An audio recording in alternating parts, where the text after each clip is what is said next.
السلام علیکم.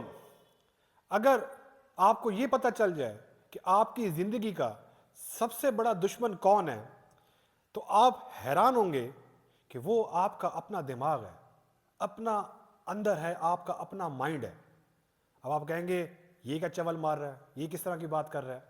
تو let me explain it with you.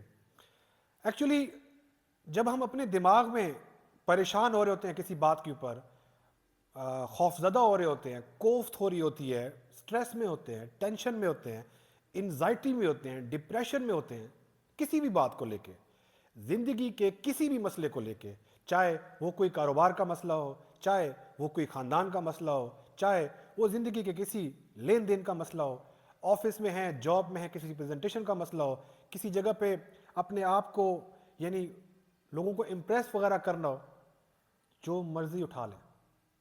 جتنی کی ٹینشن ہم اپنے دماغ میں لے رہے ہوتے ہیں یا جتنی کی ٹینشن ہمارا دماغ ہمیں دے رہا ہوتا ہے، ایکچول میں مسئلہ اتنا سیریس نہیں ہوتا یا اس کے اندر اتنی انٹینسٹی نہیں ہوتی. حقیقی زندگی میں، ریئل لائف میں، ایکچول لائف میں ہمارے سامنے جو اصل پرابلمز ہوتے ہیں ان میں اتنی شدت نہیں ہوتی جتنی کہ ہم نے اپنے دماغ میں بنا لی ہوتی ہے. اور یہ عورتوں اور مردوں دونوں کا مسئلہ ہے. اگر وہ بیلنس کرنا سیکھ جائیں تو ظاہر ہے ان کی زندگی کافی آسان ہوگی. میں آپ کو اس کی ایک اور بھی یعنی ڈیریویشن دے دیتا ہوں کہ بعض اوقات ہم کچھ لوگوں کو بہت زیادہ اچھا سمجھتے ہیں.